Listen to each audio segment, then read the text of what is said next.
Welcome to the Online Success Journey Podcast, your opportunity to discover and learn from entrepreneurs like yourself. This is not your typical podcast, but a place where you can get the real story and find out how real people encounter speed bumps and detours, but journey through to find success. Now here's your host for the Online Success Journey Podcast, Patience. Welcome to Online Success Journey. This is episode 334. We have a wonderful guest for you today. So make sure you click and subscribe and ensure you'll never miss a journey. I post 1 to 2 episodes each week and each guest has a fascinating story to tell. Joining us today is Dr. LeBauer, a speaker, podcast host, author, and he has helped thousands of passionate physiotherapists scale their time, income, and impact without relying on insurance. Hello, Dr. Aran. Hey, Patience. Thanks for having me on your show. It's a pleasure to be here. Thank you for coming. My audience are so excited to hear your story, but just start by telling us one thing we are going to learn from you today that will help us on our journey to success. I think the number one thing is that success takes persistence and the mindset that failure is not possible. Wow, I can't wait to hear more about that. But let's get started with the basics. Can you tell my audience a little bit about your background, about what you did before you started your own business? When I was in college, I think the idea was to be a physician, or the only other options were go and be a lawyer or work in business doing management consulting, and none of those really fit my path. I moved out to California where I just kind of worked a bunch of different odd jobs. I was a bicycle messenger, and I finally one day had an epiphany. I really wanted to race bicycles professionally, and I knew I couldn't do that working in a regular job. And I decided, I'm going to go to massage therapy school where I can work with patients, 3 to 4 clients a day, and also train on my bike and have enough income and freedom to travel and do the things I wanted to do. After a few years of doing that, my patients were telling me, Aaron, you're the first person to touch me where I hurt. No, I've been to see surgeons, physicians, physical therapists, physios, massage therapists, and no one's been able to help me except you. And then they said, when am I going to get better? And I didn't, as a massage therapist, we're not trained to know when people are going to get better. And my wife encouraged me to go to school to become a physiotherapist. And then in the middle of my training, I saw 43 people one day as a student. And I realized that day that I was going to have to do something different. I wasn't going to be able to just get a job as a physio. I was going to have to, start my own business and do it my way, because the way insurance works here in the United States, they pay less and less, and you have to see multiple people an hour to be able to, pay the bills for the business and make some money. And when I graduated, I started my own business. And it was something that I had already done as a massage therapist. I just didn't expect I was going to have to do. When I went to physical therapy school, it's not something that I intended to do, but it was the thing that gave me the freedom to treat my patients the way they needed to be treated. Wow. What a background, Dr. Aaron. Why do you do what you do?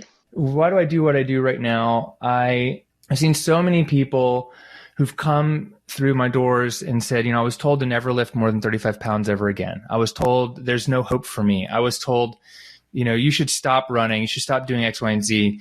And in 3 to 5 visits, I've been able to help them turn their life around, their physical body around. And what they're being told are things from other providers that they might think is helping them, but it's hurting our patients. And what I realized was quickly that after I had success, I needed to help other people find success. I needed to help other people in my industry hear that they could do it in a different way, hear that they could treat patients in a way that wasn't limited by what insurance would pay or whether a physician sent them a referral or not. And in order for me to help more than just the people sitting in front of me, I have to be able to help, 50,000 more physical therapists learn how to market their business directly to their patients. Let's put man aside. How do you know you are successful?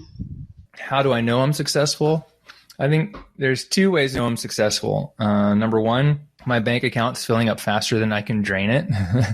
But that's not the most important. The most important is that people are telling me that I've changed their life, whether it's because I've helped them with their back pain or I helped them with their business. And that, to me, the biggest measure of success is that other people are getting help.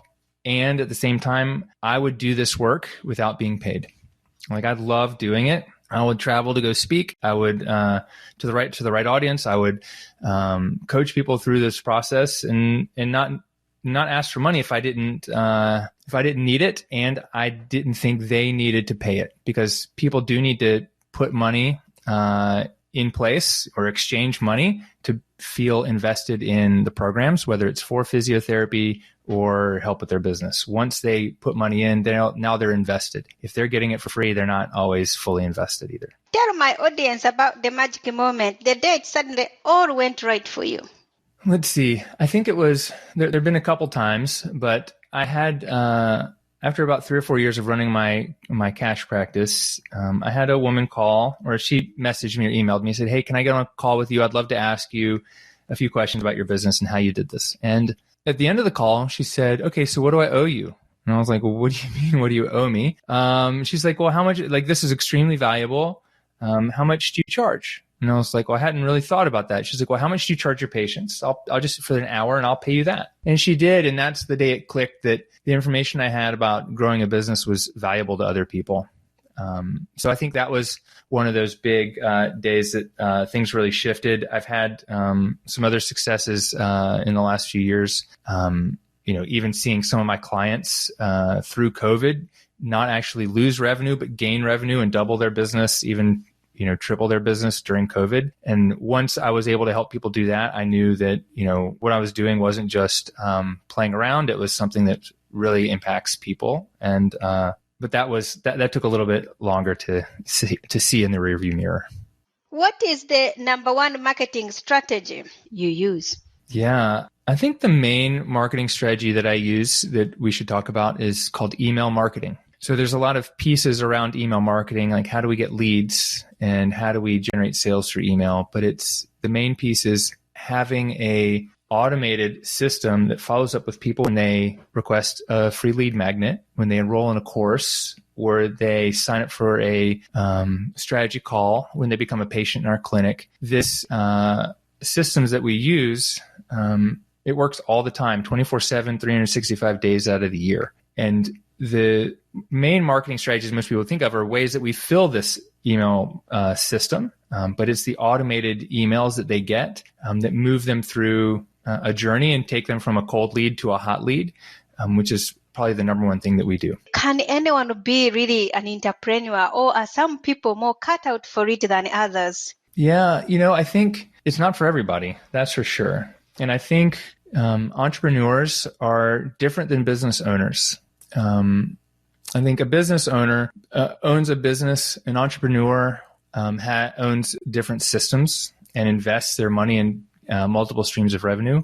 And then there are people that start a business just to escape a terrible job. And really what they've done is they've just created themselves a job. So I do think that you can, for a lot of people, working as an employee is what they need to be doing. And you can make plenty of money working as an employee, but you have a defined role. A lot of times you can clock in and clock out. You go on vacation or have paid vacation. When you go down business ownership route, you really don't have vacation. You have to take your own vacation and you don't get paid on it, especially when you own a job. Once you own a business, you have other people working for you. You can still go on vacation, but the business maybe relies on you, or you're still a little tied to it. But once you become an entrepreneur is when you have the business that runs on its own, you have another stream of income, and you're not just sticking with one thing.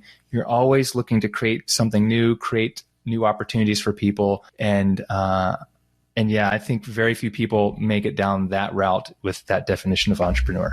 If you could rerun the first year of your business, what would you definitely not do? Oh, yeah. So with my physical therapy practice, the main thing I would do differently was in that first year, I was still looking to market to physicians and writing every physician and chiropractor or healthcare provider who had seen my patients before.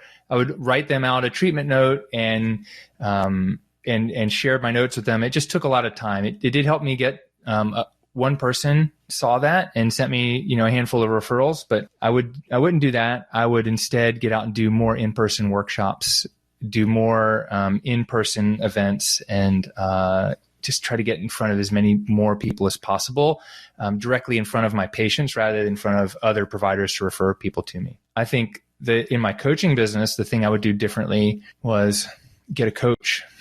I didn't have a coach. I didn't have a business coach for that business. And I finally found someone and he was like, you have a 6-figure business. I was like, no way. But he helped me learn how to do webinars, but I didn't really believe in myself because it kind of stumbled into it. But if I had known that this is what I wanted to do and I had found the right coach to really help me build it up and build around it, I would have grown it much faster. But I only dabbled in it and we only did webinars and it really only helped me, build out a sales page, but not do the rest of the pieces. And that would have made a huge difference early on. What have you learned from business as a whole? I think if there's one big lesson in business is that once you become a business owner, or you become an entrepreneur, failure is no longer like part of failure is no longer an option. It's because if something doesn't work right, when you've made that transition to entrepreneur, you've realized that if something doesn't work, it's not time to stop and quit. It's time to analyze and figure out, what went right, what went wrong, and what can you shift the next time. For instance, right after COVID came through, we launched a new program. I was like, okay, everyone's home. Let me launch a program. It was a 5-day program, 2 hours a day. I was going to teach you how to create a course, sell it with webinars, build a podcast, and I think do email marketing and then something else. There were like 5 or 6 different things I was going to teach you. It was going to be a 5-day mentorship. And then it was $197 and not a single person bought it. And I emailed my list. We did a bunch of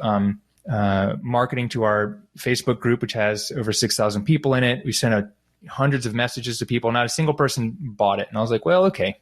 2 months later, all I did was I slightly changed the name. I changed the promise. I said, instead of the Income Impact Mentorship, I'm going to teach you all these things. I said, it's the Income Impact Academy, and you're going to learn how to make more money online in 30 days. And we had 95 people sign up. Yeah. So all I did was make that one change, but most people are going to go, okay, this doesn't work. Something's wrong with me. Something's wrong with the course. I'm not going to try it again. But all I did was I just let it sit and we tweaked it a slight amount. I took out 80% of the content and we did 95 sales. Then we launched it again in the fall. We had raised the price $100 in the fall, added a one-time upsell to get a online image vault. And we made more money we made 65 sales and generated more money in revenue. And then I launched it one more time on a webinar. And had I not tried again, I wouldn't have had the success. And that's one of the things that helped us and helped my profession during the beginning of the pandemic. How did you become successful entrepreneur with ADHD and dyslexia? Yeah, that's a good one. I think the number one thing for me is I kind of live and die by my calendar. So if it's not on my calendar, it doesn't exist. So that's one of the strategies I've used to make sure that I'm always, I'm not forgetting things. I don't try to keep it in my brain. I have it written down on a to-do list or my calendar. Also, I know that my to-do list isn't as important as my done list. So my done list is more important. I'll never get through my to-do list, but my done list is what I judge myself by. And then I know that if I only get one major thing done a day, my day is a success. If I get extra things done, that's a bonus. And then the last part is just recognizing that the ADD and dyslexia is my superpower for helping other people solve problems, because they can only see one path, but I can see multiple different paths to a solution to their problem, and they often don't see that or have it, and that's part of why I can see those possibilities for them. What is the most valuable thing you have ever given away? Probably my time. My time is the most valuable thing I've ever given away, and most people don't see that. But I know that my time is dwindling. I'm going to have less and less time every day. So my time is the most valuable. I have given away courses and programs where people could use them and make hundreds of thousands, if not millions of dollars. I've sold them for $1. I've given away for free. But when people get something for free, they don't often value it as much as they should. What is one thing that has contributed to your success? I don't know if there's just one thing. I think the main thing is having a drive and passion for what I do and knowing kind of like what my own pain points are and what my goals are, so that even though I'm successful or have a successful launch or make a certain amount of money each month, like I'm still motivated to go out and help people, because I'm not motivated by the numbers of people I help. I'm not motivated by the money in the bank. I'm motivated by helping people do something that they couldn't do without a little extra help, and helping change kind of the way our profession is. There's so many things that I was let down about when I joined the physical therapy profession. Remember, I'd been a massage therapist for 6 years and then came into PT, and there's so many things in PT that I was like, this isn't right. Like, I need to change it. And so that motivates me every day to keep going and work when I don't want to be working, and go the extra mile and do more than what the next person's going to do. What grounds you? No, that's a great question. I don't think anyone's ever asked me that. I think what grounds me, working in my garage on my vintage scooters. So I have some vintage Lambretta and Vespa scooters from the 60s and early 70s, and just getting in there and working with my hands on something that's old and mechanical that I know I can get to run, or to run better, or just to put back together. That really helps me feel grounded and present. You mentioned earlier on that you had to get a coach yourself in your business. What is the most valuable thing your coach has told you? Yeah, let's see. He gave me an idea to run a Black Friday special the very first year I worked with him, and it more than paid for my coaching. So it was fairly easy for me to put together, and because it was based off things I already had, it was just a different way to sell it and a different offer. And I mean, I would say that was extremely valuable in that it paid for my coaching. But really, the most valuable thing that he's taught me is not one thing, but it's more of the mindset and mentality of being in business isn't about being friends. It's kind of like you're going to war. We can be friends, but in business, like, I got to feed my family. And there were times at which I was just being way too nice, really for fear that someone would not like me. And I let people stay. I have a Facebook group, and I let people stay in there and kind of poach clients out of my group. Yet I'm the one spending all the time moderating the group and growing the group. And, there were times at which in business I was just being too nice, and business is going to suffer. And so that was a big part of that mindset, but it's not a scarcity piece. It's more of I'm going to be extremely abundant, and I'm going to do for everybody. I'm going to be passionate about serving. But at the end of the day, when it comes down to business, it's like, I got to look out for my own business, because if I don't look out for my business and I don't make smart decisions about my business, and I don't make, it's like, I don't want my competitors to camp outside my clinic and pitch the people that walk in the door. And that's what was happening in my coaching business to some aspect. And once I started seeing that, I knew all right, I got to make a change in mindset around how I run the group and how I run the business, because it's not a hobby for me. And a lot of people, I think it is a hobby, think some of these things are hobbies because they don't see what goes into the back end of it.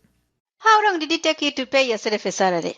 Ooh, that's a good one. How long? I think, let's see. Well, technically I started paying my salary only 5 years ago, but 5 years ago is when I hired my first employee. So prior to that, I would pay myself. I would take, an owner's draw is what we would call it. But when I started my business, when I started my clinic, I was making money and paying the bills within 2 months. When I started my coaching business, just kind of came along from outside of that. Like it sprouted off of that business, and it was a thing that helped sustain me for a while, especially during COVID when like the clinic had to shut down. So been paying myself a salary for a while. It just looks a little different. I do think a lot of people struggle with that. Like, how do I pay myself? There's a great book, and I haven't read the whole book, but it's called Profit First. And the idea is that you pay yourself first. And when you pay yourself first, your salary becomes part of the expenses of doing business. And we have to celebrate our wins, even if it's just $20 a week or $20 a month. We can pay ourselves something. And I think that a lot of people do get stuck in that. Well, I can't pay myself. I have to pay all these business expenses. But really what we should do is pay ourselves first and put some extraneous expense on the back burner, because they're not always that necessary. But I do think, at the other hand, people struggle to sell. And I think if we can't sell, it's going to be hard to pay ourselves a salary. And as a healthcare provider, or as someone who knows that you can help someone change their life, it's your obligation and duty to learn how to sell. What is one thing no one knows about you? That's a good one. Let's see. I share so much. What's one thing that no one knows about me? I threw a bicycle frame in the canal in Ghent. I was racing bicycles in Ghent in the summer back in 2001, and I got hit by a car in a race, and I had this extra bike frame. Like, I'm okay, and I was okay, but my bike got destroyed, and so I got a new one. What did we do with the extra bike? Well, we threw it in the canal in Ghent, and we took pictures of it in flying through the air, so I have a picture of it somewhere. But there were so many bikes in the canal. I kind of feel bad about it now, talking about it publicly, but yes. Only one or two people, these two Australian guys know that I threw a bike in the canal, so that's it. They are going to come after you and say, you know what, you need to come and clean all our streams. I know. What is the most important question to ask someone who's bought from you? I'd like to know, what progress have you made, and how has using the program changed your business or your life? Let's talk about your business. Tell us more about it and who can join. Yeah, I've my business is LeBauer Consulting, and what I do is I help passionate physical therapists take their passion and expertise and turn it into a salary and income that gives them the freedom to make choices that they want, to work with patients or people without insurance companies, and the freedom to affect and help thousands of people avoid expensive imaging and unnecessary surgery. I think that if anyone out there is a healthcare provider and you're trying to figure out how do I help more patients, I think some of the strategies that I teach absolutely helpful for you. I've also, a lot of people go, well, Aaron, you're just a physical therapist. How do I get some help from you?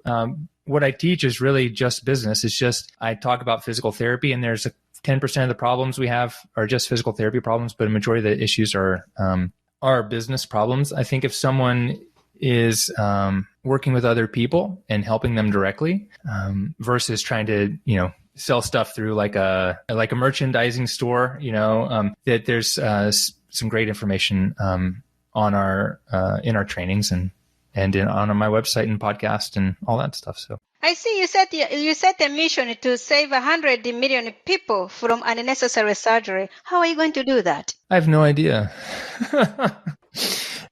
Do you have the end date or year for this? No, I don't. But I know that so here's where that came from is I know how I'm going to do it, but I can't do it by myself.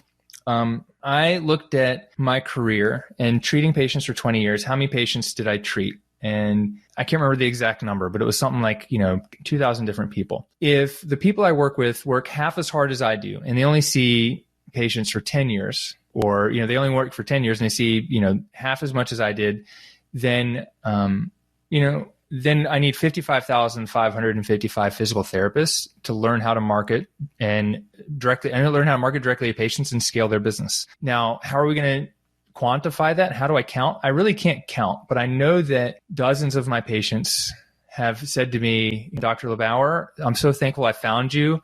I, was about to go get this surgery and now I don't need it. And then even more patients have said, Dr. LeBauer, I wish I'd found you first because I wouldn't have gotten that surgery. And one of the reasons they didn't find me first is they didn't know that physiotherapy was an option for their pain or injury. They went to see their physician and were told to take some medication, get a X-ray, MRI. Oh no, we found something on your X-ray, and then let's do some surgery, because surgery is what we should do to remove it. But many times it's what we see on the MRI or X-ray isn't really the cause of the pain or injury. It's just something that's there. It's like wrinkles on the inside.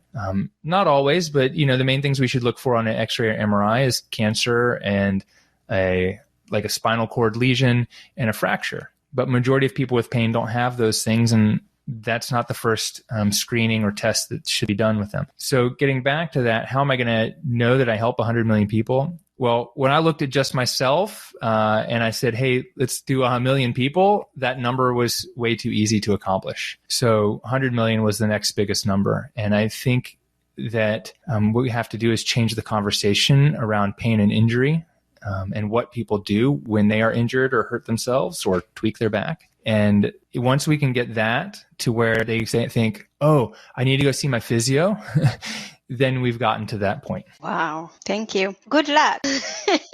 Thank you very much. And how can we connect with you? Yeah, the best way to connect with me and learn more about like our programs or follow up if you have any questions would be to find me on Instagram at Aaron LeBauer. It's AARONLE, B as in boy, AUER.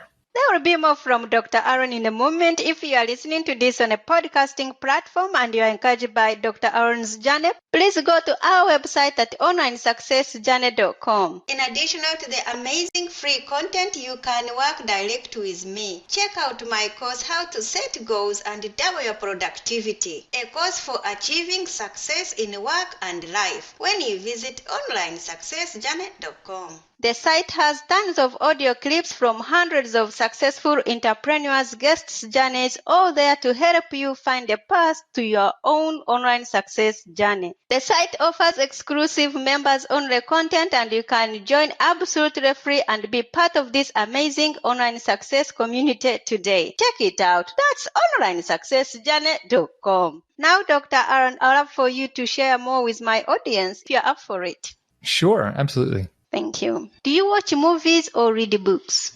I watch more movies than reading books, but I've read quite a few books in the last few years. So. Tell us, what is your favorite book that has some relevance being an entrepreneur? Oh, yeah. I'm looking at, there's two of them that have been really influential for me. So if it's okay, I'll share just two. Number one is .com Secrets by Russell Brunson.